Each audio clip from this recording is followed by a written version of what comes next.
Buenas noches, bienvenidos sean todos ustedes a este programa, un programa nuevo de la serie Haftará, Profetas los Libros Sellados. Este es el programa número 11 de esta serie, ya casi 3 meses llevamos con esta serie y también ya estamos a punto de terminar lo que sería el libro de Génesis, para pasar a Éxodo, pues ya prácticamente en el próximo año gregoriano dirían algunos, ¿no? Ya estamos, ahorita es diciembre 18 y pues ya casi se nos acaba el año, bien rápido que se nos está yendo de las manos, ¿no? ¿Cómo estás, Gabriel? Buenas noches, ¿andas por ahí? ¿Qué tal, Memo? ¿Cómo estás? Buenas noches. Fíjate que me dejaste pensando que ya vamos a terminar el libro de Génesis y siendo así bien franco, como ya sabes que luego uno es, fíjate que cuando me invitaste a seguir la Haftarah, no me convencía mucho el hecho de brincar ciertos capítulos de uno a otro y de diferentes libros, ¿no? Pero ya ahorita, a 3 meses de haber comenzado, casi, ¿verdad? 3 meses. Ujú. Pues fíjate que pues sí, como que hemos aprendido mucho, ¿no? Sí, fíjate que sí me hicieron un comentario por ahí, que incluso sienten que pues este estudio, como es pues prácticamente un pedazo de aquí, un pedazo de allá, una porción seguida de algún profeta o de algún libro de Reyes, pero no es un estudio así seguidito, Ajá. que incluso se sentían así como si estuviéramos estudiando tipo evangelistas, ¿no? Como estudian los cristianos, ya ves que los cristianos estudian un versículo de aquí, otro de allá y arman pues un estudio y es lo que enseñan. Me decían que incluso se les ha llegado a hacer algo así. Yo la verdad es que, como dices, ¿no? A mí sí me ha gustado. ¿Por qué? Porque es como que un vistazo rápido, como comenté hace dos programas, creo. El estudio de la Haftarah es más o menos el 12% de todos los profetas, o sea, es realmente un vistazo rápido y nos da, yo creo que mucha perspectiva, ¿no? Sobre todos los profetas.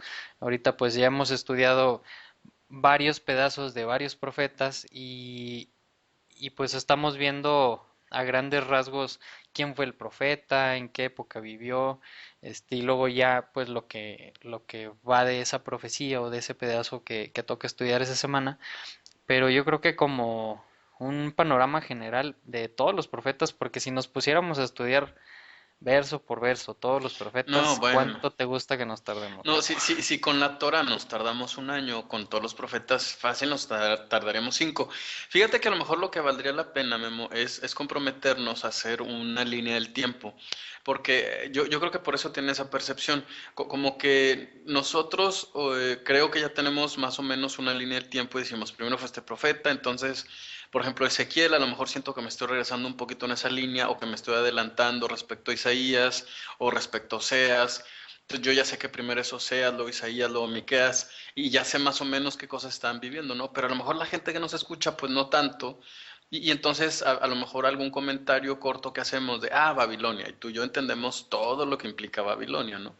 Pero a lo mejor la gente no, entonces a lo mejor podríamos comprometernos a hacer una línea del tiempo para que ellos sepan cómo nos estamos moviendo y por qué a veces hacemos referencia a una cosa u a otra. Que Sí, por eso a mí me daba un sí, poco sí. de miedo porque como que con la Torah pues veníamos siguiendo el tiempo así de manera casi continua, ¿no? Y de Ujú. pronto pues sí, Haftarah es como aventar las barajas al cielo y la primera que agarres pues empiezas a hablar de eso, ¿no? Entonces sí está Así un es. poco más confuso, pero bueno, vamos a tratar por ahí de hacer algo para que usted que nos escucha pues le entienda un poquito más y porque a veces le damos cierto sentido a un comentario o a otro. Así es, y también, pues no sé, tal vez igual y cuando terminemos la Haftarah, que digo, pues falta bastante, pero se va bien rápido, a lo mejor podríamos hacer un estudio semanal de un libro de un profeta y luego, o sea, una hora, un libro, O, algo así, o ¿no? sea, tú De nunca los me vas a dar profetas. vacaciones. No te Pues ya creas. cuando estés en la tumba, Gabo, vas, nada, no es cierto. No, está bien, ya iremos viendo a ver qué hacemos. Iremos viendo. Y bueno, así recordar rápidamente qué es la Haftarah o por qué estamos estudiando de esta forma. Sabemos y lo hemos repetido en varias ocasiones, esta es una tradición rabínica que nació cuando estuvieron exiliados por los griegos y los griegos pues no dejaban pues, a los israelitas seguir sus tradiciones y entre muchas otras cosas no los dejaban estudiar la Torá, no los tenían a pena de muerte el que encontraran estudiando la Torá. Entonces, ¿qué hicieron los rabinos para que el pueblo pudiera seguir estudiando algo y que recordaran la Torá? Pues empezaron a buscar en los profetas, algo que hiciera referencia o algo que se pareciera a, a la Torá, ¿no? Como sabemos, la división de la Torá, como la estudiamos hace un año, en Parashot, también es una tradición rabínica de mucho más tiempo atrás. Entonces, los rabinos, para hacer referencia a la porción de la Torá que tocaba estudiar esa semana, pues escogían alguna parte de los profetas y pues obviamente que va a ser una parte de aquí, después otra parte de otro lado, porque el propósito del estudio de la Haftara en esa época era acordarse de la Torah. No. Ahorita obviamente que no tenemos, gracias a Dios, ¿no? Que no tenemos esa restricción de que no estamos a pena de muerte si nos cachan estudiando la Torah, pero pues yo creo que vale la pena intentar por un año, pues no nos va a pasar nada por un año, seguir esa tradición y yo la verdad creo que sí me ha servido a mí, sí he aprendido cosas que no sabía, datos que nunca había visto, este, porque como la Haftará pues la estudian pues, todas las sinagogas y no todas estudian la misma porción, ¿verdad? Como ya habíamos también comentado, algunos estudian un poquito más antes de cuando empieza Claro. los capítulos que estamos viendo o incluso otro capítulo completamente u otro libro completamente, porque estamos siguiendo digamos, programa de estudio de Haftarah, porque pues es el que, como que es el más común, ¿no? Este, que es el sefardita. Este, entonces, pues vamos a seguir intentándolo este año. Yo creo que pues es palabra de Dios a fin de cuentas y pues no la estamos torciendo, nada más la estamos leyendo, estamos dando un poquito más de datos y pues yo creo que va a sembrar muchas cosas en nosotros, ¿no? Así es. Nos va a dejar, o sea, imagínate si alguien que nos está escuchando siguió todo el transcurso de la Torah y después ve este panorama de todos los profetas, yo creo que sí es un poco fácil armar todo el panorama, ¿no? Y a lo mejor ya entrar de lleno, ahora sí a irse verso por verso con profetas, cada quien por su lado. Claro, y sobre todo considerando que los profetas son la parte menos estudiada de la Biblia en prácticamente cualquier religión. Imagínate si en la sinagoga se ve el 12% del total de los profetas, Ujú. que son los que más se meten a estudiar profecía, y no digamos en otras religiones, ¿no? Así es. Entonces, pues bueno, seguiremos con este programita del 12%. Y, y bueno, antes de comenzar, nada más quería hacer un comentario. En algunos de los programas, para las personas que comiencen a escuchar, pues normalmente comento a veces, no siempre, que estos programas y los programas de la Torah están grabados, están todos en la página buscandoloescondido.com. En el menú audio programas vienen dos submenús, Maravillas escondidas en la Torah y Profetas los libros sellados. Dentro de cada ese submenú vienen los links a cada uno de los programas, 54 audios de la Torah y ahorita 11 audios de la Haftarah, porque de repente a veces en algún estudio que se sube o en algún libro de los que están en la página, ponen comentarios personas preguntando, oye, ¿cómo puedo hacer para empezar a escuchar desde el principio?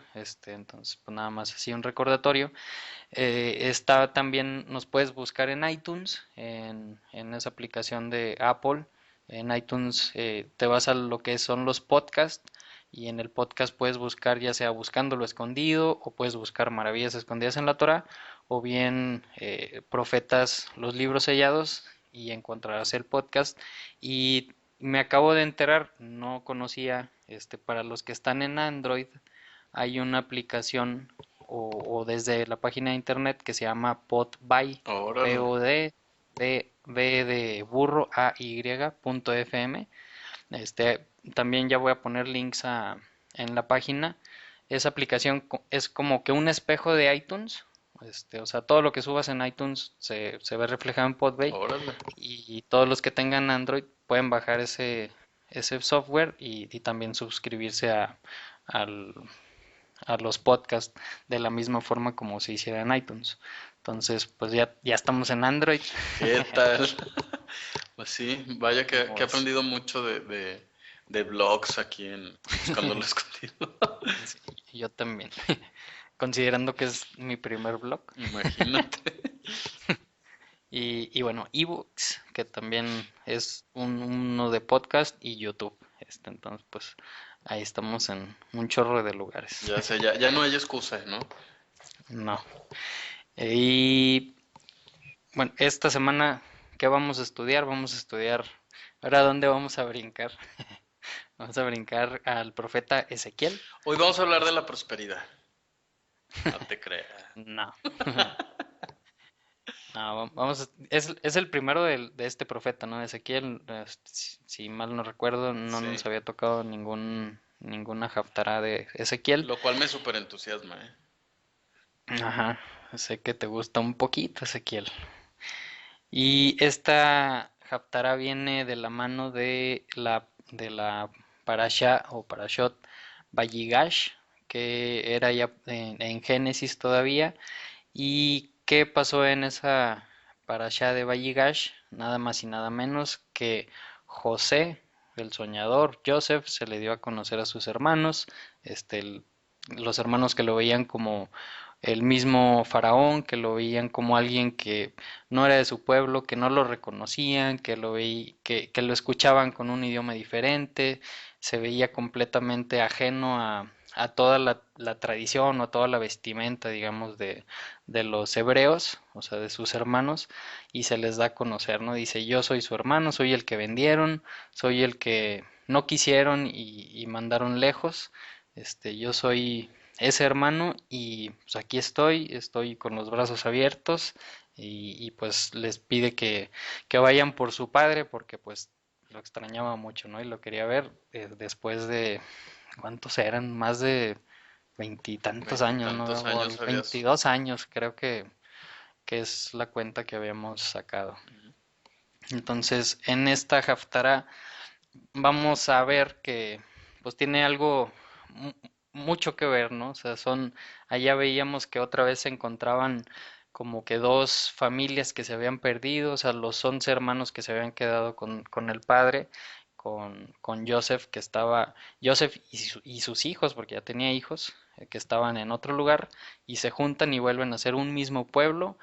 En esa ocasión, pues volvieron a ser un mismo pueblo en la tierra de Egipto, y pues en esta porción que vamos a ver de Ezequiel, que es el capítulo 37, del versículo 15 al versículo 28, pues ni más ni menos es esa profecía de una imagen muy famosa, ¿no? Que son dos palos unidos, muchas veces están unidos por un cordón o un hilo, como en algún otro país, no sé cómo le digan.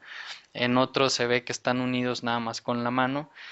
Pues ahorita vamos a ver qué es lo que dice el texto, ¿no? De que esos dos palos que eran dos casas eh, separadas, la casa de Israel, la casa de Judá, y que le dice Dios a Ezequiel, agarra esos dos palos que están separados, que ya no tienen uno nada que ver con el otro, y júntalos en tus manos, porque eso es lo que voy a hacer yo en la era mesiánica, ¿no? Al final de los tiempos.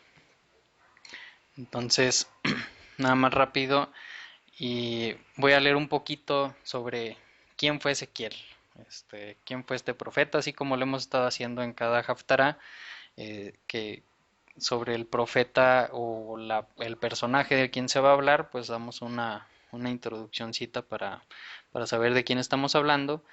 Ezequiel fue un profeta hebreo. Según la tradición bíblica, era hijo de Buzi, un sacerdote en Jerusalén. ¿Y qué significa el nombre de Ezequiel? Significa Dios es mi fortaleza. Cuando el rey babilónico Nabucodonosor destruyó Jerusalén, Ezequiel siguió a sus habitantes a su exilio a Babilonia. Entonces vamos a ver que este profeta Ezequiel fue un profeta que estuvo profetizando al pueblo de Israel en Babilonia, ¿no? No estuvo profetizando en Israel o en Jerusalén o en algún lugar de la tierra prometida, sino en el exilio. Claro, y es bien interesante, Memo, también recordar que Ezequiel es prácticamente contemporáneo de Jeremías.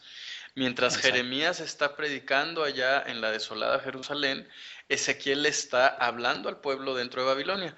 Y fíjate que ahorita comentabas que el nombre Dios es mi fortaleza.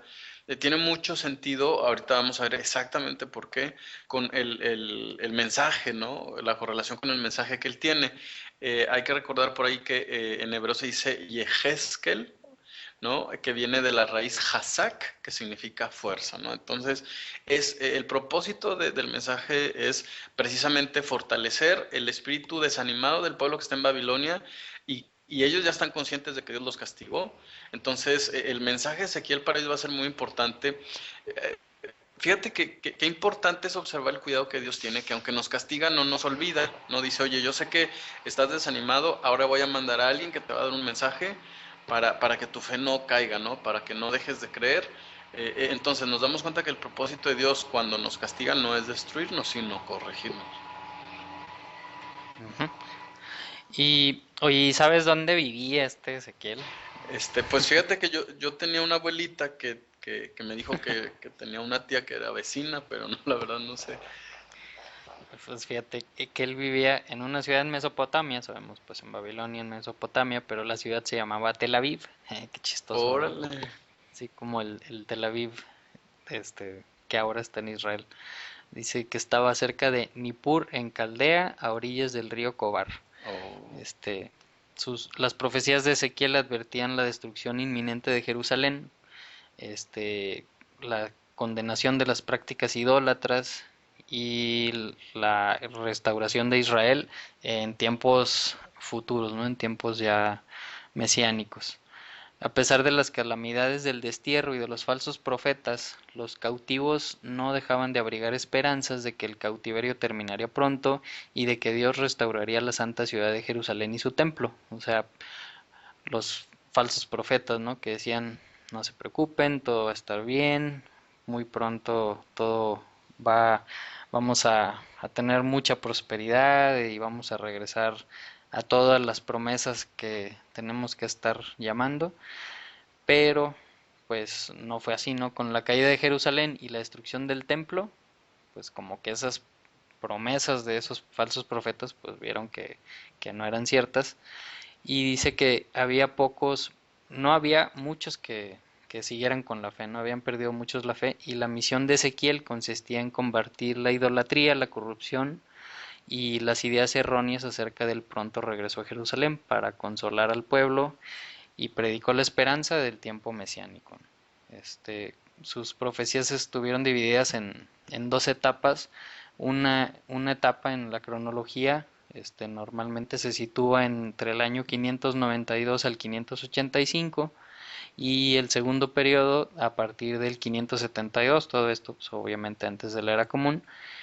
En la primera de las etapas anunció la pronta destrucción de Jerusalén y y anunció la restauración de la casa de Israel por la gracia divina en la segunda de las etapas, ¿no? Ya igual, o sea, obviamente en los tiempos del fin, en los tiempos mesiánicos. Entonces, a grandes rasgos, este fue Ezequiel. Tiene, pues, tú nos podrás decir como cuántas profecías, Gabo. Híjole, pues un Bastantes. montón y muy importantes y muy fuertes, sobre todo a partir del capítulo 30 más o menos. Fíjate que siento que de por sí la profecía es la parte menos estudiada de la Biblia y Ezequiel es el menos, ya no diría yo estudiado, leído. Tiene mensajes tan contundentes este libro, tan directos sobre situaciones tan específicas que vivimos hoy, que la verdad es que entiendo por qué la mayoría de los líderes religiosos de cualquier religión prefieren no leerla. Ujú. Pues, algo así Entonces, como Gog y Magog te suena. algo así como, te sonará algo así como el capítulo 34 sobre los falsos pastores? ¿Te Ujú. sonará algo? Algo hay de Algo hay eso. de eso, mucho hay de eso, diría yo. Pero bueno, nosotros continuemos con lo que nos toca platicar. Así es. Y bueno, entonces pues ya vamos a pasar al capítulo 37 de Ezequiel, versículo 15 al 28. Sabes que nada más antes me gustaría comentar así bien rápido sobre un artículo que publiqué esta semana. Las últimas, no sé, yo creo que 5 o 6 semanas, pues básicamente nada más hemos hecho el programa y tan tan, ¿no? Y anunciar la luna nueva en Israel. No hemos puesto noticias, no he puesto artículos ni nada, porque pues como ya hemos dicho, y yo creo que ya se van a aburrir de escuchar, tenemos bastante trabajo y pues la verdad sí se me dificulta a mí mucho, pues ahorita estoy trabajando como unas 12 horas diarias y pues el ratito que estoy despierto en mi casa, pues tengo que dedicarle también a mi esposa y a mi niña. Y tú, pues a veces trabajas 18, 24 horas, A veces sí. entonces, entonces, realmente sí ha estado complicado, pero esta semana vi una publicación de unos israelitas, o sea, de unos judíos que vienen en Israel, en un grupo que sigo sobre los avistamientos de las lunas nuevas y cuando la cebada ya está madura, pues que también las búsquedas que se hacen de la cebada madura en Israel. Y hay una persona que publicó, que estuvo haciendo unos, digamos, experimentos, o sea, limpió un pedacito de campo para ver cuándo germinaba la cebada. Este, es difícil ver cuando germina la cebada en los campos abiertos en Israel porque cuando está germinando, pues va saliendo de la tierra y se confunde muy fácilmente con cualquier otro tipo de planta o de hierba incluso.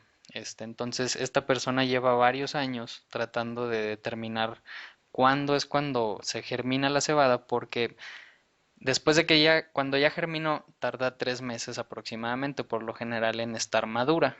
Y sabemos que cuando la cebada está madura, eso quiere decir que el año nuevo va a comenzar cuando la próxima luna nueva se vea, ¿no?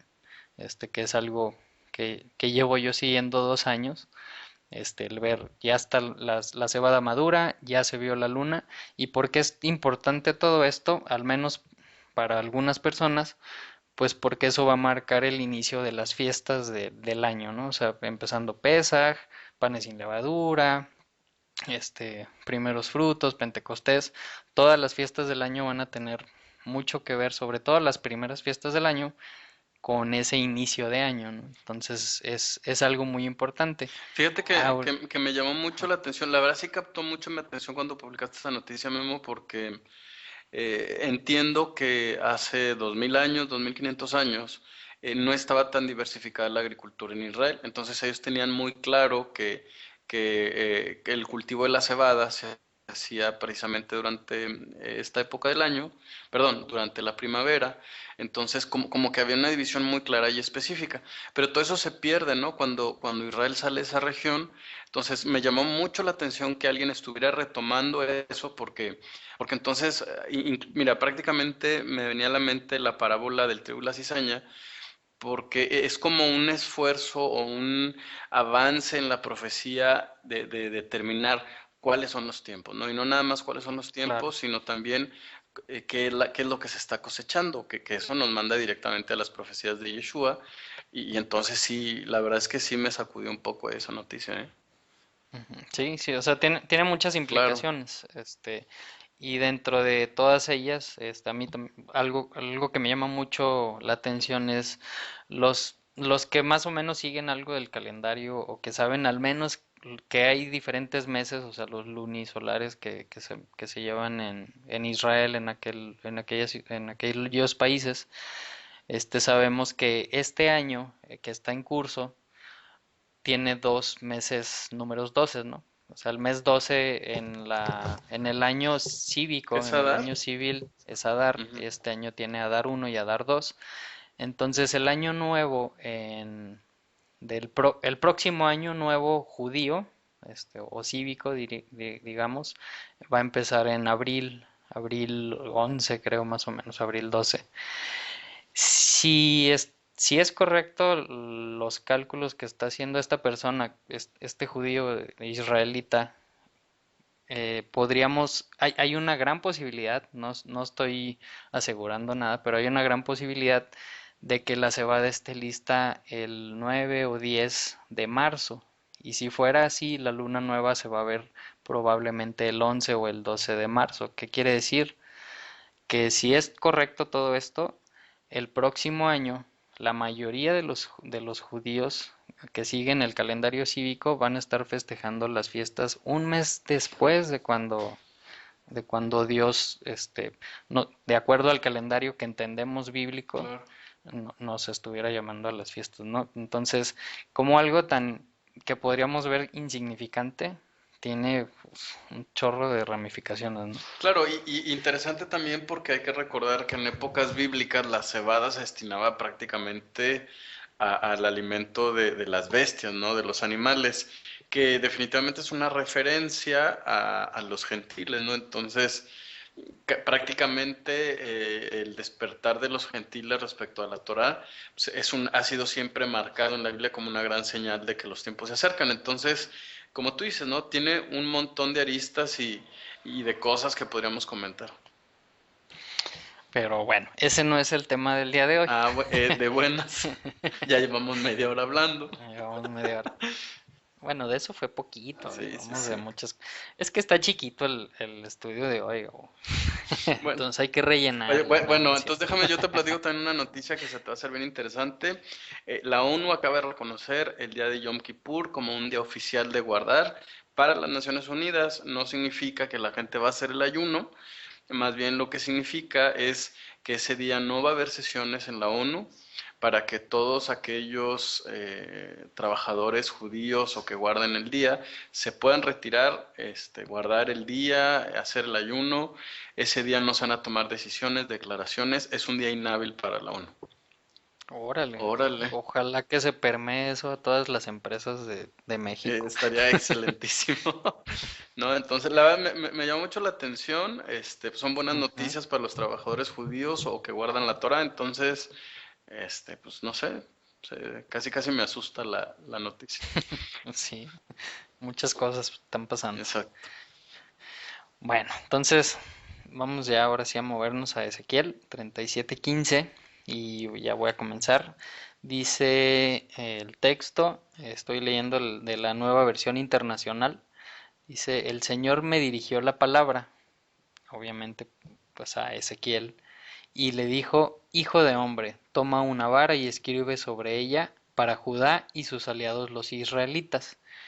Luego toma otra vara y escribe para José, vara de Efraín y todos sus aliados los israelitas. O sea, dos varas completamente separadas, ¿no? Claro, Incluso podría ser a lo mejor de dos árboles diferentes, tal vez. claro. ¿Y por qué dirá ahí de sus aliados, Memo? Ándale. Pues yo creo que estoy levantando la mano a ver si yo soy uno de esos aliados. Sí, hay que recordar, Eh, perdón. Sí, sí, dime. no, ¿No? no, dale, dale. Sí, fíjate que tenía un poco de duda respecto a esto y prácticamente todos los comentaristas de las páginas judías que encontré explican que aunque bueno, esto es una clara referencia a la división de las tribus que se hace allá con Jeroboam, ¿no? Cuando fallece Salomón, el rey Jeroboam pues tiene ahí conflictos políticos, unas cuestiones de impuestos, hay diferencias, y entonces estas tribus se separan, ¿no? Se separan las 10 tribus del norte, se van al norte, viene el profeta Oseas, vienen algunos otros profetas que les dicen, pues no te separes, vuélvete a Israel, no te alejes de Jerusalén, y ellos ponen sus propios centros de culto. Entonces, este tema de los aliados hace una referencia a quiénes seguían a quién, ¿no? Por ejemplo, la casa de Judá, que es como que se queda al sur y que está conformada por la tribu de Judá, tuvo unos aliados que eran los de la tribu de Benjamín, ¿no? Y Ujú. a estos es a los que se refiere. Y por su parte, la casa de Israel se divide también y pues son en total son 10 tribus, ¿no? Aquí la gran pregunta es por qué se nos hace referencia a Efraín. Y vamos, ¿por qué se le reconoce a Efraín como si fuera una vara aparte cuando entendemos que al decir la vara de Efraín se refiere a la casa de Israel? Pero volviendo a la pregunta, ¿por qué se identifica o por qué es más importante Efraín si eran 10 tribus en total? O sea, vamos, de qué es lo que se le ocurrió a Dios para que sobresaliera esta casa. Y hay varias razones, no sé si tú traes alguna por ahí. Bueno, nada más una que ya habíamos comentado hace dos o tres programas, que hacíamos un ejemplo cuando se separan los dos reinos, el reino de Judá y el reino de Israel, o el reino del sur y el del norte. Habíamos comentado, Efraín era la división o la nación o la familia más poderosa de las 10. Entonces habíamos hecho una referencia algo así como cuando la URSS estaba vigente hace varios años, la mayoría de las personas veíamos a la URSS, que era pues una confederación de varias naciones, y muchos le decíamos Rusia, Claro. porque Rusia era el más fuerte de de todas las naciones, ¿no? Entonces habíamos visto algo así. Coméntanos lo demás que tú tienes. Claro, hay varias razones históricas, ¿no? La primera de ellos es que cuando sucede esa división, el primer rey, que es Jeroboam ben Nebat, pertenecía a la tribu de Efraín. Entonces, en otras palabras, el líder era un efraimita.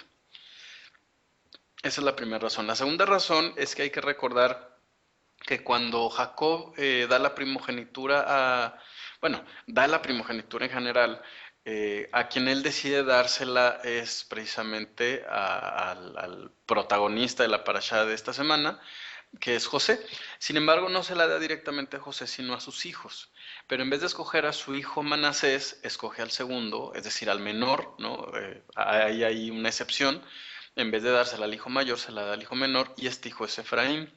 Y le dice que este va a ser el más fructífero, el que más va a sobresalir de entre todos. Entonces esa sería una segunda razón y una tercera.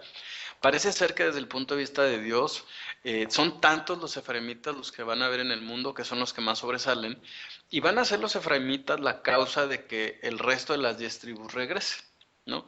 ¿Para qué? Pues para acercarse, ¿no? Que ese es el significado de esta parashá, ¿no? Perdón, Haftará, que significa se acercó, ¿no? Precisamente entonces, pues no sé, hay mucho ahí que analizar. La verdad es que yo los invitaría a que mediten un poquito en esto, en por qué es Efraín el que sobresale. La función de Efraín, de los gentiles prácticamente que se vuelven a la Torah, va a ser tan importante que no sé si recuerdas, ahorita nos va a hablar ahí también la Haftarah sobre un nuevo pacto, ¿no? Quien define el nuevo pacto es precisamente el contemporáneo Jeremías, y empieza a hablar, empieza a dirigirse en el capítulo 30 del libro de Jeremías sobre qué es lo que está pasando en el corazón de Efraín antes de que regrese, ¿no? La verdad es que yo los invitaría a que se vayan al capítulo 30 y 31 del libro de Jeremías para que empiecen a analizar qué es lo que está pasando en la relación entre Dios y Efraín antes de que se firme el pacto. Esto es una profecía, ¿eh? Esto es una profecía que si no se está cumpliendo, está prácticamente en proceso de cumplirse a la de ya. Entonces yo los invitaría a que sí lean estos dos capítulos, porque prácticamente complementan todo lo que vamos a estudiar sobre este capítulo 37. Así es. Y bueno, aquí es pues un capítulo muy importante, unos versículos muy importantes sobre pues la teología de las dos casas, ¿no? Esa enseñanza de las dos casas, la casa de Judá, la casa de Israel o Efraín, las tribus perdidas, la famosa frase, ¿no? De las tribus perdidas, que pues algunas, por ejemplo, hay una tribu, la tribu de Manasés, que al parecer la encontraron, ay, ¿dónde era, Gabo? En Etiopía, ¿no era? Etiopía, Sí. exactamente. Que ellos desde hace más de 500, 600 años, que se tenga registrado, pues ellos decían que eran de la tribu de Manasés, tenían comunicación con judíos de otras partes del mundo, incluso tenían textos que no íbamos a conocer o a reconocer sino hasta que se encontraron los rollos de Qumran, ¿no? Hace poco. Entonces, hay tribus o hay lugares en el mundo donde hay personas o hay un grupo grande de judíos o digamos de israelitas que ellos claman o tienen de alguna forma pruebas de que pertenecen a una de las tribus. En China también escuché que habían encontrado vestigios de otra tribu, pero también, por ejemplo, en el año 2014, encontraron una tribu, no se sabe pues, a qué tribu pertenecen, pero en la India encontraron unas personas que todas las tradiciones que seguían, todas eran tradiciones judías. Sin embargo, pues les preguntaban a ellos por qué las hacían y pues ellos ni no sabían, ¿no? Nada más lo único que sabían es que siempre lo habían hecho así. Obviamente no tenían una Torá y ni nada de eso, pero por todas los tradiciones que seguían, pues las identificaron Israel como pues también parte de ellos, ¿no? Como judíos y empezaron pues a llevarse, a hacer aliyá a parte de esas personas en la India y esos son, pues, a lo mejor personas que se van reconociendo o tribus o etnias que se van reconociendo como esta profecía, ¿no? Que empiezan a salir de una parte del mundo, de otra parte del mundo, y se los empieza a llevar el Eterno de una u otra forma a la tierra prometida, que vamos a ver que a fin de cuentas, y terminando esta porción, ahí es donde va a terminar este, estas dos casas, ¿no? Y pues entra el cuestionamiento o la enseñanza que se nos da de, bueno, todos los que estamos en el cristianismo, los que estamos regados en el mundo y que de repente sentimos un llamado a la Torá y empezamos a sentir amor hacia la Torá, hacia Israel, hacia los judíos, que pues, son hermanos también pues, de nosotros, y que a veces empezamos a clamar, ¿no? Y decimos, yo soy de una de las tribus perdidas, yo soy parte de esa una de las tribus perdidas. La verdad es que no sabemos si es así o no, pero mi oración y mi gran deseo y lo que más le pido a Dios es que si soy una de las tribus, pues que vea mi mano levantada para cuando pase por México y se lleve de aquí a las personas en aquellos tiempos. Y si no soy una de las tribus, pues ojalá que mi corazón y mi amor por ese Dios, por el Dios de Abraham, de Isaac y Jacob, por mi Dios, me valga también para ser contado como un aliado, ¿no? De ellos. Y Exacto. si no, pues, Aunque sea pues ni barrera modo ya y afuera, Memo. seguiremos. Aunque sea Exactamente. lavar los trajes ahí de los profesores de Torah. Ujú. ¿No? Entonces, digo, como quiera que sea, pues el amor y el tratar de seguir la Torah, el tratar porque pues no somos perfectos, nos equivocamos, al menos yo me equivoco varias veces al día, pero pues es intentarlo, ¿no? Y Dios va a ver en nuestros corazones, si sinceramente lo estás intentando o si nada más de dientes para afuera, como decía Jesús a los fariseos, ¿no? Ustedes nada más quieren que los vean, pero se meten a su casa y pues quién sabe qué estaban haciendo. O de Facebook para afuera, ya ves que ahora ya uno ya no habla, ya publica. Pues está más Eso está fácil. más fácil, sí. Entonces, pues sea que seamos de las 10 tribus o no seamos de las 10 tribus, pues hay que pedirle a Dios que nos voltee a ver de cualquiera de las dos formas, ¿no?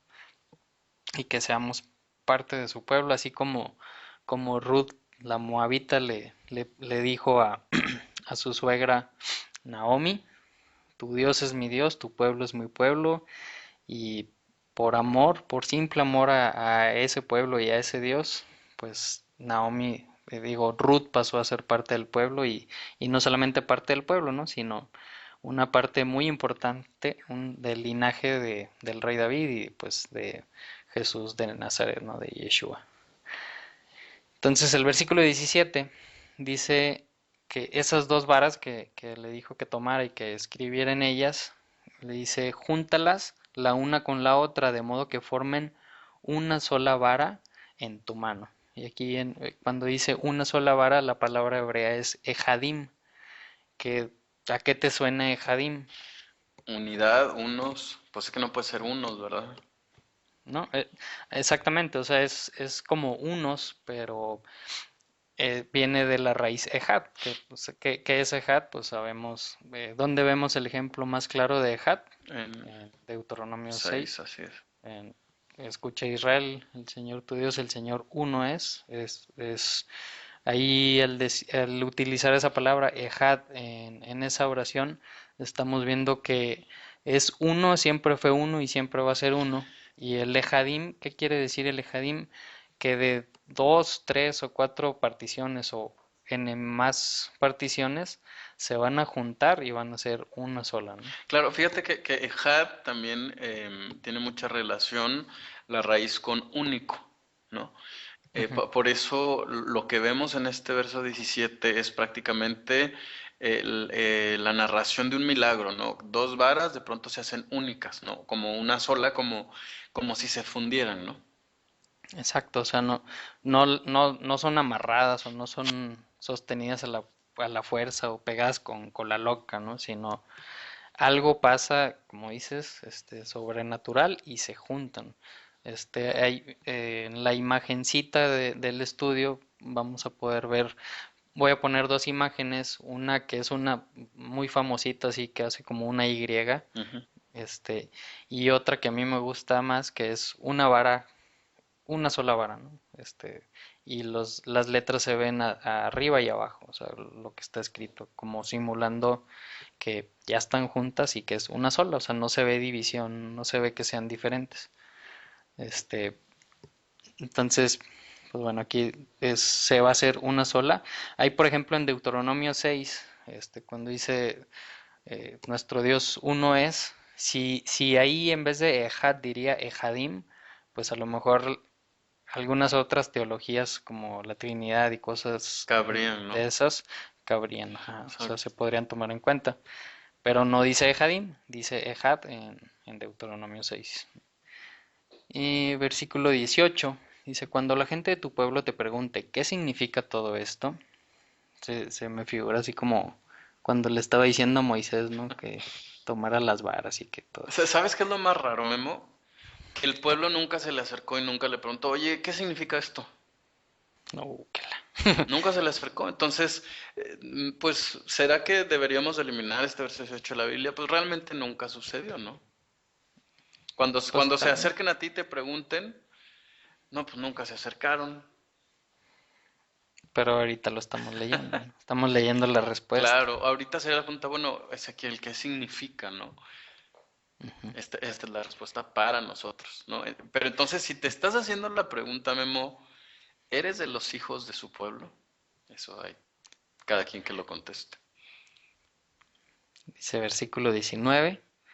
Tú les responderás que así dice el Señor omnipotente, Jehová Tsebaot.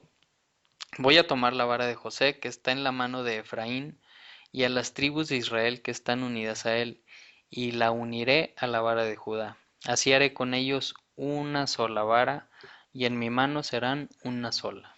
La versión hebrea dice, y pondré a ellos sobre ella, ¿no? Es decir, la mano de Efraín ¿La vara de qué? sobre la vara de Efraín sobre la tribu de Judá, y los haré en una sola tribu, y serán uno solo en mi mano. Wow, Wow. wow. Entonces, pues a lo mejor nadie se acercó a preguntarle, ¿no? Pero Hasta a hoy. mí, a mí sí me sirve. Que qué bueno que no se borró esa pregunta y esa Claro. respuesta, pues para qué la ponían si nadie se la acercó. Claro, porque no era para su generación, era para aquellos que de verdad querían saber qué implicaban estas dos ramas, ¿no? Para aquellas personas que realmente tenían un corazón para recibir todo aquello que sale de la boca de Dios. Ojalá seamos esta generación. Ojalá. Sostén en tu mano las varas sobre las cuales has escrito, de modo que ellos las vean, y advierte que así dice el Señor omnipotente, Jehová Sebaot. Tomaré a los israelitas de entre las naciones por donde han andado, y de todas las partes los reuniré y los haré regresar a su propia tierra. Y a cuál a cuál tierra es esa, que pues, a lo mejor también implicaciones un poco, un tanto políticas o un tanto religiosas Claro. que a los líderes no les gustan estas palabras, pues es que no dice van a ser mi pueblo allá donde estés y allá te vas a quedar, sino me los voy a llevar y me los voy a llevar a esa tierra, ¿no? A su propia tierra. No está hablando obviamente de del planeta Tierra, sino pues de cuál es la tierra. Siempre que se refiere a la tierra en el Tanaj, está hablando de Israel, ¿no? Versículo 22. Y en esta tierra, en los montes de Israel, haré de ellos una sola nación. En los montes de Israel, este, hablando otra vez sobre los líderes de muchas de las naciones que en vez de que quieran que esto pase y que el pueblo se junte en esa tierra, pues mejor quieren que esa tierra se destruya, ¿no? O que deje de existir y mejor que sea otra tierra o hay unos que a lo mejor se podría decir, ay, mira, ellos pues apoyan un poquito más, no quieren que se destruya, pero pues están pidiendo que regresen a las divisiones de 1978. Y en esas divisiones, antes de la guerra de Yom Kippur, ¿qué no tenía Israel? Pues no tenía esos montes, estos montes de los que está hablando, ¿no? Que básicamente es pues donde está Samaria, donde está Judea. Qué importantes es que esas ciudades, esa parte del pueblo de Israel permanezca como Israel, ¿no?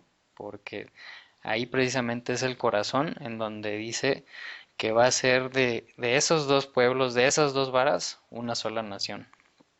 Dice, todos estarán bajo un solo rey, y nunca más serán dos naciones ni estarán divididos en dos reinos. Jamás cierra mi versión. Jamás, o sea, no una cantidad de tiempo ni nada, ¿no? O sea, por siempre. Ay, pues qué increíble. Sí, ojalá que lo veamos. Ojalá, mami. Versículo 23 dice, ya no se contaminarán más con sus ídolos. Oh, eso se lo pido, que ya no nos contaminemos con los ídolos, ni con sus iniquidades, ni actos abominables.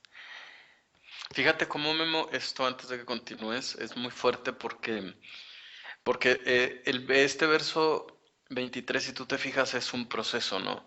Ujú, Eliminar los ídolos, fíjate cómo mi versión dice, no se mancillarán más con sus ídolos ni con sus fetiches, ¿no? Esto puede traducirse también con sus manías, con su ego, con sus propias ideas. Y luego dice, ni con sus transgresiones. Si te fijas, es un cambio gradual, ¿no? Empezamos con los ídolos y luego nos vamos dando cuenta que si los ídolos nos hacían un montón de daño, teníamos también que cambiar los ídolos internos que habitaban en nuestro ego, ¿no? ¿Para qué? Pues ujú. para finalmente terminar con la transgresión a la Torah. Entonces, Dios está hablando de un cambio muy profundo que se debe dar, no nada más en la casa de Israel, Memo, sino también en la casa de Judá, ¿sí? Ambas ramas, vamos a decir, tenemos que pasar por este proceso, ¿no? Ujú, ujú. Y después de eso, entonces sí, ¿qué va a pasar? Y qué importante, ¿no? Ese secuencia de pasos que comentas. Después de eso dice, yo, Dios, los libraré y los purificaré de todas sus infidelidades. Wow. Creo que en otras versiones dice, y los perdonaré todas sus infidelidades o iniquidades, ¿no? Este, en hebreo dice Yeshua, Lo o sea, salvaré. los salvaré. Y es un poco, casi siempre que habla sobre salvar por las iniquidades o por o por los pecados se utilizan otras palabras. Es bien raro que se utilice la palabra Yeshua cuando se refiere a perdón de pecados, ¿no? Este dice, ellos serán mi pueblo y yo seré su Dios. Sí, fíjate que como dice, y los purificaré y serán para mí por pueblo, y yo seré para ellos por Dios. Ujú, Esto comentaba en una clase, Memo, en esta semana, que esto de pronto lo leemos y nos suena muy bonito, incluso nos suena un tanto romántico, y por supuesto que lo es, pero la percepción y el entendimiento de que el Dios de Abraham, dice aquí, y de Jacob son nuestro Dios, es una idea muy fuerte. Te voy a explicar por qué. Acuérdate que ellos están en Babilonia, Memo, ¿no? Entonces, imagínate un pueblo que estuvo desobedeciendo, que se volvió idólatra, me refiero a la casa de Judá. Las 10 tribus ya fueron diseminadas precisamente por el pecado de idolatría. Y entonces ellos habían estado compartiendo la tierra con los cananeos y con algunas otras tribus. Entonces ellos veían que pues, los cananeos adoraban a la fertilidad, al falo masculino, a la tierra, al sol. Y entonces ellos decían, mira, pues sí, sí se puede, sí se vale, esto es divertido, es muy llamativo. Y entonces venía Dios y les decía, ustedes no pueden hacer eso. La forma de pensamiento natural es, pues si ellos lo hacen, ¿por qué yo no? ¿Cuál crees que era la respuesta? Pues porque tú eres mi hijo, Porque, tú porque, eres mi porque pueblo. yo soy tu Dios. Sí, Ujú, pero es que ellos también lo hacen, sí, pero eso no importa, yo soy tu Dios. Y ujú. entonces Dios los castiga, se van a Babilonia justamente en donde están escuchando estas palabras, y entonces Dios les vuelve a decir, un día yo voy a ser tu Dios. Oye, pero es que estamos viendo entre los babilonios y ellos comen puerco y no les dices nada a ellos. ¿Por qué no les dices nada a ellos? ¿Cuál es la respuesta? Porque soy tu Dios. Oye, pero es que a mí me castiga y ellos no. Ellos sí pueden tener relaciones sexuales prohibidas y a nosotros nos exiges tanta pureza. ¿Cuál es la respuesta? Porque soy tu Dios, ¿no? Eso genera, por supuesto, imagínate la empatía que esto genera, ¿no? Imagínate cuánto han tenido que aprender ellos a ser tolerantes y a decir, oye, pues yo no sé lo que haga el mundo, pero a mí, mi Dios me dijo que hiciera esto y esto es lo que tengo que hacer. Ahí es cuando Dios se convierte en tu Dios. Exacto.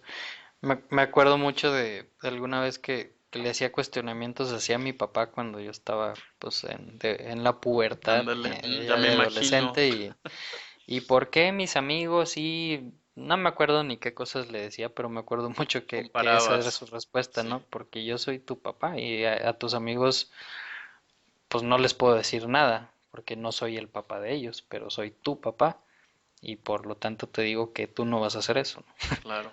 Entonces, sí, y exactamente es lo mismo aquí y Entonces, y entonces el proceso tiene mucho más sentido, porque Dios dice, pues sí, hasta ahorita soy tu Dios, más a fuerza que de ganas, pero un día tú te vas a purificar y vas a entender por qué era importante que obedecieras mis mandatos. Cuando hayas neutralizado tu ego, entonces yo seré tu Dios.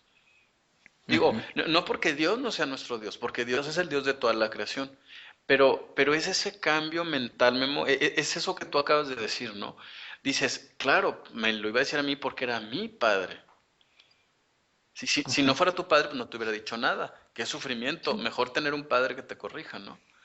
y que sí, porque te muestra que te quiere, ¿no? Que se preocupa por ti. Exacto. Entonces, es eso que tú acabas de decir, es exactamente la madurez que Dios espera que tengamos respecto a nuestra religión, ¿no? O sea, cual sea decir, el Dios de Abraham, de Isaac y de Jacob es mi Dios, y si Él me tiene que corregir, mejor que me corrija.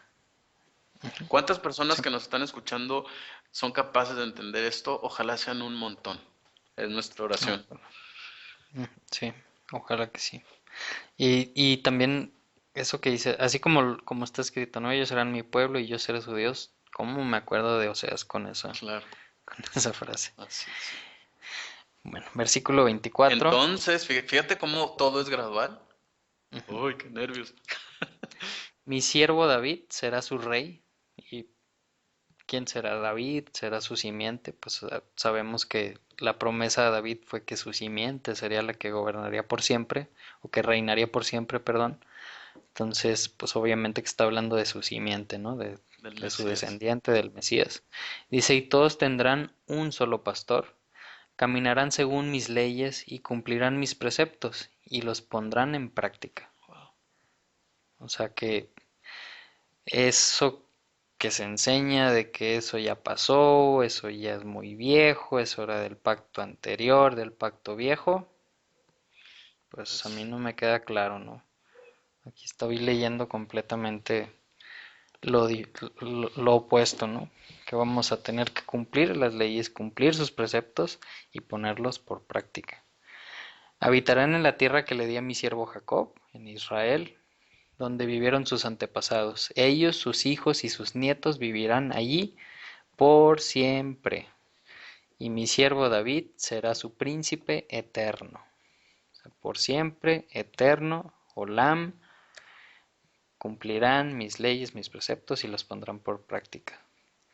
Y haré con ellos un pacto de paz, un Un pacto eterno. pacto eterno. ¿Será un pacto diferente, acaso? Ándale, Bueno, muy, muy buena pregunta, ¿no? Acuérdense que Jeremías está diciendo del otro lado a 3000 kilómetros de distancia, está explicando en qué consiste exactamente ese pacto. Y sobre todo hablando de pacto, nada más me gustaría hacer una aclaración respecto al verso anterior. Hay tres elementos que no se pueden separar de la profecía en general, ¿no? Digamos, la profecía de Jeremías, Isaías, Jeremías y Ezequiel. Y se encuentran precisamente aquí en este verso 25. El tema es la unicidad o la unidad de Israel, ¿no? Son parte del pacto, ¿no? Porque Dios le prometió a toda la descendencia de Abraham y siguiendo la línea Isaac y Jacob, entonces es indispensable para que se cumplan las promesas de Abraham, pues que el pueblo esté unido, ¿no? Que ese es realmente el gran tema de esta Haftarah. Pero en segundo lugar también tiene que ver la tierra, ¿no? Y con este tema debemos de tener mucho cuidado porque a veces cuando venimos del cristianismo, Memo, hay gente que estudia el Nuevo Testamento y dice, sí, pues es que los judíos esperaban que se estableciera el reino físico ahí en esa tierra. Y entonces siempre surge mi pregunta, ¿y de dónde sacaron ellos eso? Pues de estos versos precisamente, ¿no? Si te fijas, la relación entre templo, pueblo y tierra es una cosa que nunca se separa en la profecía. Entonces, ujú, a veces prejuzgamos, ¿no? Que la perspectiva judía es como muy terrenal, cuando la verdad es que toda la profecía señala exactamente hacia ese punto. Parte del milagro, ¿no? Del que nos está hablando aquí Ezequiel es precisamente de un momento en la historia en que gente de todo el mundo empieza a levantar la mano y dice, yo también quiero ser Israel. Y al mismo tiempo es un momento en la historia en el que la tierra de Israel empieza a florecer, empieza a germinar. Vamos a decirle para hacer una referencia a la noticia que tú nos compartiste. Y que además va a ser una época en la que el mundo va a tener la capacidad de ver cómo Dios habita no en un templo, sino entre la gente que construye un templo. Esos tres elementos los tenemos hoy, casi ya a punto, estamos a una nada, ¿no? ujú. Entonces, parece ser que la perspectiva judía no está tan alejada de la realidad. A lo mejor hace 1000 años pues se veía difícil, hoy se ve más fácil que nunca. Claro. Sí, y digo, si Dios dijo en la Torá, pondré mi nombre, pondré mi presencia, pondré mi, como se dice en círculos cristianos, la Shejinah, en ese lugar por siempre, pues no entiendo en qué momento dejó de por siempre Por significar siempre. por siempre Sí. y fue por un tiempo nada más, ¿no? Entonces, pues sí, o sea que qué difícil, ¿no? Y qué difícil porque pues cuando realmente no hemos estudiado, no hemos leído todo esto, toda la Torah y los profetas, es bien fácil que te digan una cosa y que sea lo único que sepas y lo des por hecho. Y es bien difícil cambiar de modo de pensar, ¿no? De decir, ok, lo que me han enseñado por poquitos o muchos años no era por ahí. Si considero que la Biblia es la palabra de Dios, pues obviamente que tengo que reconsiderar los preceptos que tengo, ¿no? Y tengo que vaciar todo lo que me habían enseñado y decirle a Dios, aquí estoy, háblame como decíamos, como hiciste, ¿no? Hace unos dos, tres programas de una caricatura que viste o una imagen que viste que decía, háblame Dios y le daba la Biblia, pues es lo mismo, ¿no? O sea, qué difícil es empezar a tomar la Biblia en serio, ¿no? Y a decir, ok, si tú me lo estás diciendo Dios por medio de la Biblia, pues creo que tiene mucho peso y creo que lo tengo que considerar seriamente, ¿no? Y el también no porque lo hayamos leído y porque pensamos que entendemos algo, ir a dar de bibliazos o a burlarnos de personas que no lo han hecho, ¿no? Claro. Entonces, siempre pues hay como siempre le recordaba Dios a Israel, tú fuiste esclavo en la tierra de Egipto, trata bien a los esclavos, trata bien a los extranjeros, porque fuiste extranjero y fuiste esclavo. Exactamente es lo mismo, ¿no? Hay Claro. que tratar bien, hay que ser incluso diligentes y ayudar con todo lo que podamos a alguien que todavía está en ese Egipto espiritual, Claro, ¿no? y sobre todo con tolerancia, Memo, porque yo creo que eso que tú estás diciendo es súper importante y sí me gustaría recalcarlo. A veces nos burlamos, o si no es una burla, al menos es una crítica muy fuerte contra aquellos que no guardan lo que yo guardo, ¿no? O sea, ay, es que los demás son ignorantes y no estudian hebreo y no estudian la Biblia y no tienen un estudio sistemático. Tú también estabas en esa situación. Y te lo digo con vergüenza, Memo. O sea, a veces la gente no entiende que yo defendía esos puntos, ¿no? O sea, yo, Gabriel Ujú. Estrada, hablaba y decía que el legalismo de la ley y nunca se me había ocurrido abrir la Torá y leerla y no, no, yo decía, a mí me dijeron que el que sigue la ley es legalismo y yo defendía todos esos puntos, ¿no? Entonces, yo fui esclavo también de esa ignorancia. Entonces, debo de tratar sobre todo con mucha tolerancia, ¿no? Ahora, ¿quién puede decir de todos aquellos que estamos regados entre las naciones? Número uno, bueno, si estamos regados entre las naciones es porque estamos cargando un pecado y una maldición. Si no, no, no porque seamos buenos, pues si fuéramos buenos ya estaríamos de regreso. No, y entonces, si estamos regados entre las naciones y pretendemos corregir a los demás, pues entonces tengamos un montón de cuidado porque es tan difícil guardar todos los mandamientos. Yo, por ejemplo, algo así súper sencillo y súper básico, yo no me he podido dejar la barba, ¿no? Entonces Ujú. voy a criticar a alguien porque no guarda el Shabbat o porque no guarda las fiestas o porque no sabe cuáles son los nombres de los meses hebreos o el número que les corresponde. O sea, pues no.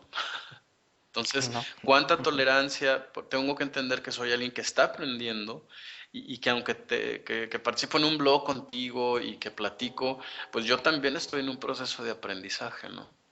Claro. Con todas las caídas que eso implica, ¿no? Ujú. Así es, y yo creo que lo importante es estar consciente de eso, ¿no? Y no decir yo ya sé todo y nadie me puede enseñar nada, porque cuando haces eso, cuando pasa eso, ya te perdiste. Claro, y sobre todo, ¿sabes qué? Cerrando el punto, ¿no? Cuando entiendes que no lo sabes todo, que Memo está en un proceso de aprendizaje, que yo estoy en un proceso de aprendizaje, es más fácil que me una con la otra tribu y le diga, a ver, ¿tú qué encontraste? ¿Qué encontré yo? Si todos tuviéramos eso que tú acabas de decir, Memo, esto sucedería en automático. Así es. Estas dos ramas se juntarían en 2 segundos, pero nuestro Ujú, ego no nos deja. ujú, exactamente. Y bueno, entonces, volviendo aquí al versículo 26, decía, y haré con ellos un pacto de paz, será un pacto eterno, y pues tocamos el tema, ¿no? ¿Qué pacto será ese? ¿Será un pacto diferente? ¿Será como se nos ha enseñado por tantos años, el pacto viejo, tíralo a la basura, no sirve, el pacto nuevo es el bueno?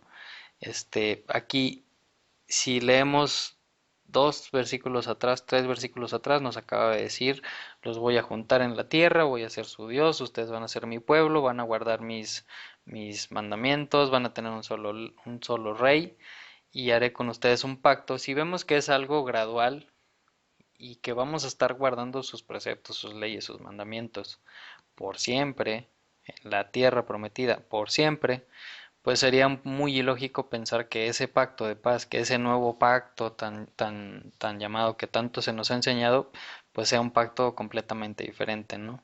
O sea, para mí está sumamente claro, tanto aquí como en Jeremías, Claro. que ese nuevo pacto, o el pacto que va a ser grabado en nuestros corazones, es lo mismo, o sea, es la misma Torah que ya se había dado al pueblo de Israel hace 3500 años, es los mismos términos, las mismas condiciones grabadas en nuestros corazones, ¿no?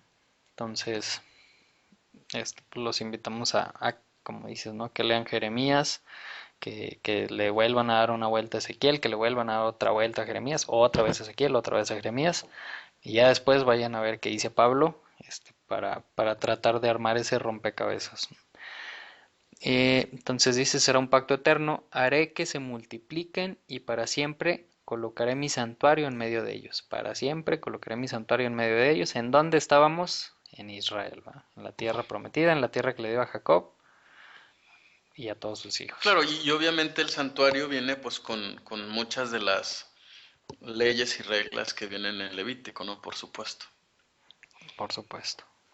Hablando de los sacrificios y todas esas cosas, también temas complicados que unos dicen que sí, sí se vuelven a hacer, que sí no se vuelven a hacer. No sé si viste la noticia de esta semana del Instituto del Ah, Templo, sí. que el domingo, después de que terminó Hanukkah, se hizo obviamente no se hizo un sacrificio, este, formal, porque no se puede hacer sacrificios porque no tenemos templo, pero se hizo Un ensayo, ¿no? un ensayo del encendido de la menorá que tienen ahí en el Instituto del Templo, y un ensayo de un sacrificio de los sacrificios diarios, ¿no? Entonces, me acuerdo que allá por marzo hicieron un ensayo de los sacrificios de Pesach, de Pascua. Entonces, a mí en lo personal, me emociona ver que todo esto está pasando y al mismo tiempo pues, siento ñáñaras en la panza, ¿no? Sí. Como ya lo había externado, no me acuerdo si en los estudios de la Torah o en la Haftarah, yo creo que en la Torah, yo estoy convencido de que cuando monte el templo, cuando tengamos otra vez el lugar santísimo, el lugar santo, el atrio y todo lo del templo, los sacrificios van a volver. ¿Por qué? Porque en la Torah está dicho que por siempre así va a ser, ¿no? Entonces, esa es mi percepción. Muy seguramente mucha gente no está de acuerdo. Este, Ya lo veremos, ¿no? ya lo. Ese es el tipo de diferencias que son lo de menos. Exactamente. Y dice, por último, versículo 27 y 28, habitaré entre ellos y yo seré su Dios y ellos serán mi pueblo. O sea, otra vez, ¿no? O sea, como que ya cerrando ese pacto, cerrando esos términos y condiciones, esa carta de matrimonio. Y cuando mi santuario esté para siempre en medio de ellos, las naciones sabrán que yo, el Señor, he hecho de Israel un pueblo santo. Wow. Entonces, otra vez aquí la teología del reemplazo, pues como que lo hacemos a un lado, porque está hablando de la era mesiánica, está hablando de cuando el rey, el Mesías, esté reinando en la tierra. ¿Y quién va a ser? Y todas las naciones van a decir que quién es el pueblo de Dios, Israel. Entonces, si eres de las personas que dices que Israel, mejor que para qué viven, que mataron a Jesús, que tantas cosas que se nos enseñan de odio contra ese pueblo de Israel, te invito a que lo reconsideres, a que estudies la Torá, a que estudies los profetas y te vas a dar cuenta que en vez de odiarlo, de maldecirlo, de burlarte, vas a querer con todo tu Agradecerles. corazón ser parte de ese pueblo. Claro, y fíjate, Memo, que de pronto hay algo que parece ser que nos separa de este tipo de profecías. Por eso estas profecías, te comento que no son tan estudiadas. La gran pregunta aquí es, ¿habrá alguna referencia de esto en el llamado Nuevo Testamento? O sea, sobre todo estos versos que acabamos de leer, los últimos cuatro, ¿no? A partir del 24, bueno, desde el 23, ¿habrá alguna referencia en el mal llamado Nuevo Testamento que esto esté pasando? O sea, habiendo tanta información y tanta profecía, vamos, parece ser que ni siquiera se menciona Efraín. O sea, realmente los apóstoles o los discípulos desecharon de tal modo estas profecías que ni siquiera las mencionaron, o por otro lado más bien las codificaron para que aquellos que realmente se sumergieran, ¿no?, en las palabras de Jesús y en las profecías del Nuevo Testamento, lo vieran como algo bien claro y bien específico que aparece y que salta a la vista cuando tienes el contexto y la información correcta. ¿Te parece si nos vamos a Apocalipsis capítulo 7? No se ponga nervioso usted que nos está escuchando, ¿eh? Bueno, sí, sí se ponga mejor porque esto es muy importante. Los 144.000. Claro, y fíjate que es todo un tema este de los 144.000. Hay gente que dice, entonces nada más 144.000 se van a salvar. No existe la palabra salvación en Apocalipsis 7, ¿no? Entonces, ¿de qué nos habla Apocalipsis 7? ¿No? Parece ser que Dios está preparando las plagas, ¿no? Antes de que los grandes acontecimientos, los últimos grandes acontecimientos aparezcan en el mundo. Y entonces de repente, antes de que el sello de la bestia y que el diablo y que el dragón, estos temas con los cuales la gente tiende a clavarse mucho, primero hay un sellado antes que de gente que va a seguir al diablo, como le quieras llamar, de un conjunto de gente que se va a santificar, ¿no? Y entonces, tú nada más se van a santificar 144.000, calma, calma, vamos a leer, o si no a leer, por lo menos a resumir de qué se trata esto, ¿no? El verso 7 dice que hay un ángel que sale por el oriente, porque dice que es por donde sale el sol. Qué interesante. ¿Qué hay en el oriente? Para aquellos que estamos en occidente o regos en el mundo, pues al oriente está Israel. Y tiene el sello del Dios vivo y clama a 4 ángeles pidiendo que no se dañen a ciertas cosas hasta que los siervos de Dios sean sellados. Y entonces si ustedes ven a partir del verso 4, ¿sí? Nos dice que son 144.000 sellados de todas las tribus de los hijos de Israel. Y entonces empieza a decir que 12.000 sellados de la tribu de Rubén, de Gad, de Neftalí, de Aser, de Judá, de Manasés, de Simeón, de Leví, de Isaacar, de Zabulón, de José. Fíjate, se menciona aquí a José, qué raro, ¿no, Memo? Habíamos dicho hace rato que la tribu de José, pues en realidad es brincada para que sean injertados Manasés y Efraín. Eso Ujú. nos podría llamar mucho la atención porque no aparece Efraín. Después se menciona la tribu de Benjamín y ya no se le vuelve a mencionar a Efraín. ¿Será que Dios ya se olvidó de Efraín? ¿Será que esto que acabamos de leer en el libro de Ezequiel en realidad ya quedó olvidado y a lo mejor, pues sí, sonaba muy romántico, pero en realidad Dios dijo, bueno, mejor no? ¿O dónde está Efraín? ¿Dónde está, Gabo? ¿Dónde ¿Dónde está? Me está pone Efraín? nervioso. Verso 9. ¿Borramos el programa? Borramos el programa. Yo creo que sí volvemos a empezar. Puedes editar todo, ¿no? No, fíjate lo que dice el verso 9. Después de esto miré y aquí una gran multitud, la cual nadie podía contar. ¿No fue eso lo que se le prometió a Efraín? Que su descendencia nadie la podría contar. Dice, de todas las naciones, tribus, pueblos y lenguas. ¿No es eso de lo que nos acaba de hablar? Pues no nada más Ezequiel, sino Jeremías y los demás profetas. Dice que estarían regados y que en todas las naciones donde estén desde allá los traerá de regreso, que estaban delante del trono y en la presencia del Cordero, vestidos de ropas blancas y con palmas en las manos. Entonces pregunta, ¿nada más se van a salvar 144.000? O más bien lo que nos enseña este capítulo, ¿sí? Es que el retorno de las otras tribus viene acompañado de un fenómeno mundial tan grande que es imposible contar este grupo de gente que viene detrás. De los otros, pues sí, eso sí los podemos contar, pero Efraín nadie lo puede contar. Seguramente Dios lo puede contar, pero Dios prefiere no hacerlo. Hay que estudiar un poquito sobre la plenitud de los La gentiles, ¿no? plenitud de los gentiles, exacto, está ahí en el capítulo 49 del libro de Génesis, que tiene relación directa, es directamente con esto. Así es. Pues qué interesante, ¿no? Sí, Este, como siempre queda tarea y queda la mente y hecha bolas por, por este sabadito. Pues terminamos el estudio de hoy, Gabo. Ya se acaba aquí. Hace mucho que no nos tardábamos oye, tanto, sí, fíjate. fíjate, sí, de verdad, sí. Pues es que Si consideramos que nos chutamos de media hora ahí con... noticias, ajá. Y eso que no hiciste saludos, ¿eh? No, saludos a todos. Un En saludo, resumen. Elizabeth, te tenemos muy olvidado.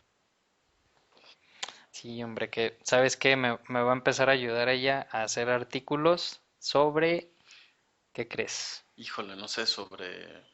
Arqueología. Wow, qué padre. Qué bien. Sí. Un saludo también a Marco que quería participar hoy, pero pues también con el tiempo encima ya no pudo. a Diego Monzón, que nos escucha también cada sábado, ¿no? Él en la mañana siempre me pide que lo etiqueten donde están tus audios para oírlos, ¿no? Entonces, pues un saludo a todos ellos. Le fue muy bien a Venezuela, un saludo a todos nuestros hermanos venezolanos, que parece que hay buenas noticias para ellos. Pues gracias, ¿no? Por escucharnos. Claro, muchas gracias, que tengan un bonito sábado, Shabbat Shalom, una muy buena semana y pues bueno, todavía nos escucharemos en este año gregoriano. Así es. Nos escuchamos en una semana y pues hasta la próxima. Shabbat shalom.